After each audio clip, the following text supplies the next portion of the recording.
Hi అండి, నమస్తే. నేను మీ Shanthi. Welcome back to my channel Shanthi's vlogs. ఈరోజు వీడియోలో గోంగూర నువ్వుల రోటి పచ్చడి చూపించబోతున్నాను. ఇలా గోంగూర పచ్చళ్ళు నువ్వులు వేసి రోటి పచ్చడి చేశారంటే చాలా రుచిగా ఉంటుందండి. ఎంతో టేస్టీగా ఉండే ఈ గోంగూర పచ్చడిని పాతకాలంలో మా అమ్మమ్మ వాళ్ళు ఎక్కువగా చేసేవాళ్ళు. టేస్ట్ అయితే చాలా బాగుంటుంది. గోంగూరలో నువ్వులు వేసి పచ్చడి చేసుకోవటం వల్ల ఆరోగ్యానికి కూడా చాలా మంచిదండి. వేడి వేడి అన్నంలో ఈ పచ్చడి వేసుకొని కాస్తంత నెయ్యి వేసుకుని తింటే నోటికి కమ్మగా ఉంటుంది, చాలా రుచిగా ఉంటుంది. మరి ఇంకెందుకన్నా ఆలస్యం, గోంగూర నువ్వుల రోటి పచ్చడి ఎలా చేయాలో చూద్దామా? వీడియోలోకి వెళ్లే ముందుగా నా వీడియోని లైక్ చేయండి, షేర్ చేయండి, అలానే నా ఛానల్ని సబ్స్క్రైబ్ చేయటం మర్చిపోకండి. గోంగూర నువ్వుల పచ్చడి కోసం నేను ఇక్కడ 3 పెద్ద సైజు గోంగూర కట్టల్ని తీసుకున్నానండి. ఈ గోంగూర కట్టలన్నీ శుభ్రంగా ఆకులన్నీ ఒలిచేసేసుకొని ఇలా నెట్లో వేసేసుకొని కడిగేసేసుకొని తడి అంతా ఆరేంత వరకు ఇలా పొడిగా అయ్యేంత వరకు ఆరబెట్టుకోవాలి. ఇలా ఆరబెట్టుకున్నాక ఇప్పుడు ఈ గోంగూరని మనం కప్పు కొలతలతో కొలుచుకొని చేసుకుందాము. గోంగూర కొలుచుకోవడానికి ఇలాంటి బౌల్ కానీ గిన్నె కానీ ఏదైనా తీసుకోవచ్చండి. ఇలా బౌల్లోకి గోంగూరను కొలుచుకోవాలి. గోంగూరని ఇలా ప్రెస్ చేస్తూ వేసుకోవాలి. ఇలా ఒక కప్పుకు నిండుగా నేను ఇక్కడ 1 కప్పు వేసుకుంటున్నానండి. తర్వాత మళ్ళీ ఇదే కప్పులోకి ఇలా గోంగూరని లైట్గా ప్రెస్ చేస్తూ నిండుగా కొలిచేసేసుకోవాలి. మొత్తం నేను ఇక్కడ 2 కప్పుల గోంగూరని ప్లేట్లోకి వేసుకుంటున్నాను.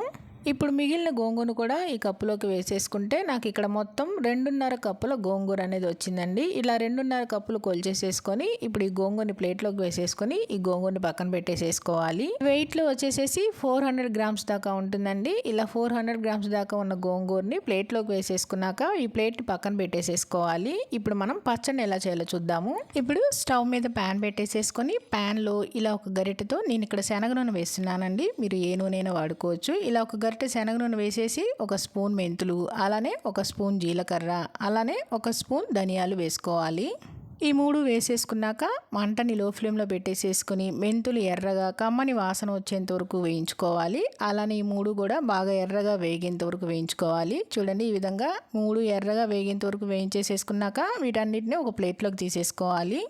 ఇవన్నీ ఇలా బౌల్లోకి వేసేసుకొని పక్కన పెట్టేసుకొని ఇప్పుడు ఇదే ఆయిల్లో కారానికి తగ్గట్టుగా ఒక 10 నుంచి 12 దాకా ఎండుమిర్చి వేసుకోవాలి. ఎండుమిర్చి బాగా ఎర్రగా వేగి కొంచెం పొంగేంత వరకు వేయించుకోవాలి. ఎండుమిర్చి కొంచెం పొంగుతాయి కదండి, అలా పొంగేంత వరకు వేయించుకుంటే చాలా బాగుంటుంది. ఇలా ఇవన్నీ ఎర్రగా వేయించేసేసుకొని వీటిని కూడా ఒక ప్లేట్లోకి తీసేసుకోవాలి.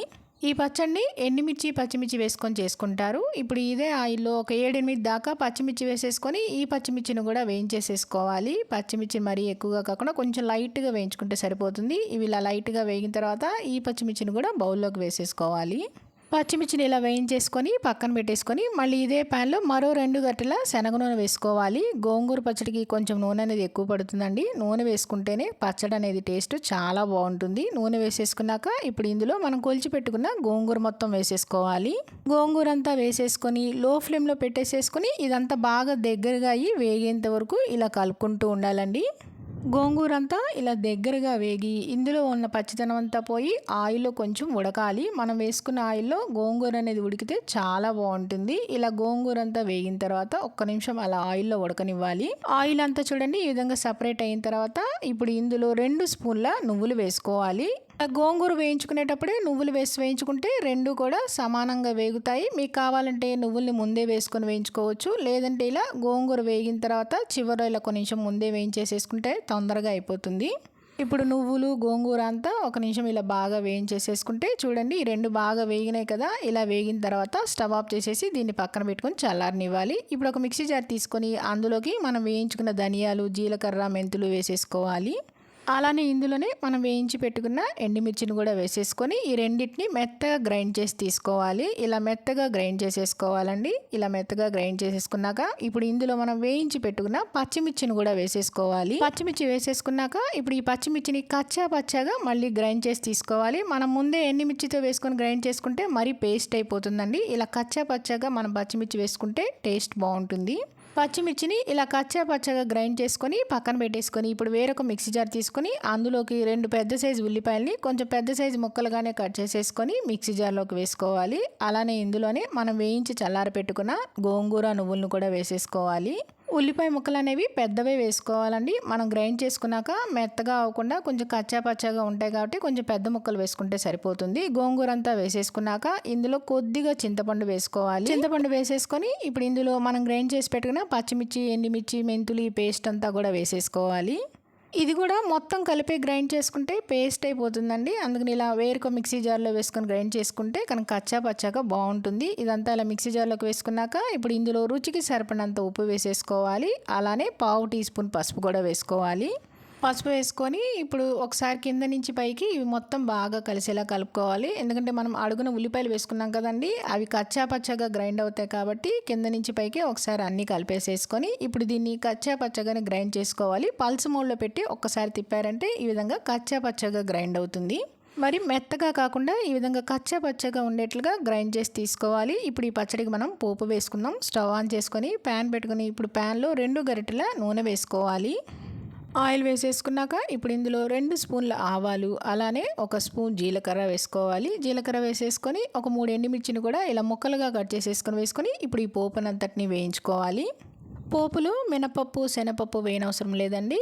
ఇలా పోపంతా లైట్గా వేగిన తర్వాత ఇప్పుడు ఇందులో గుప్పెడు కరివేపాకు వేసేసుకొని అలానే ఇందులోనే 1/2 టీ స్పూన్ ఇంగు కూడా వేసుకోవాలి. ఇంగు వేసేసుకున్నాక ఇప్పుడు ఇంగువ పోపు కరివేపాకంతా వేగేంత వరకు వేయించేసేసుకొని ఇప్పుడు మంటని లో ఫ్లేమ్లోనే ఉంచేసేసుకొని మనం గ్రైండ్ చేసి పెట్టుకున్న గోంగూర మొత్తం ఈ పోపులో వేసేసుకోవాలి. గ్రైండ్ చేసుకున్న పచ్చడంతా వేసేసుకోవాలి. పచ్చడంతా వేసేసుకున్నాక చూడండి అక్కడక్కడ ఉల్లిపాయలు కనపడుతూ పచ్చడి చాలా బాగుంటుంది. ఇప్పుడు ఈ పచ్చడంతా వేసేసుకున్నాక పోపంతా పచ్చడంతా బాగా కలిసేలా ఈ విధంగా కింద నుంచి పైకి అనుకుంటూ కలుపుకోవాలి. మంటని లో ఫ్లేమ్లోనే ఉంచుకోవాలండి.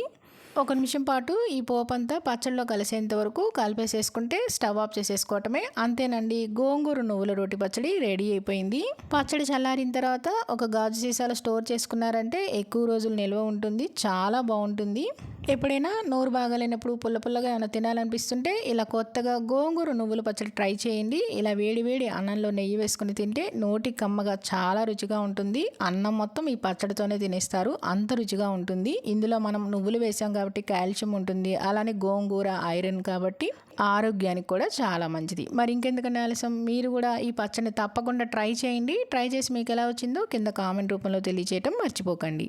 అలానే పాతకాలం నాటి గోంగూర నువ్వుల రోటి పచ్చడి వీడియో మీకు నచ్చిందా అండి? నచ్చితే కనుక లైక్ చేయండి, మీ ఫ్రెండ్స్కి రిలేటివ్స్కి షేర్ చేయండి, సబ్స్క్రైబ్ చేయండి. మరిన్ని అప్డేట్ కోసం కిందన్న బెల్ ఐకాన్ని క్లిక్ చేయండి.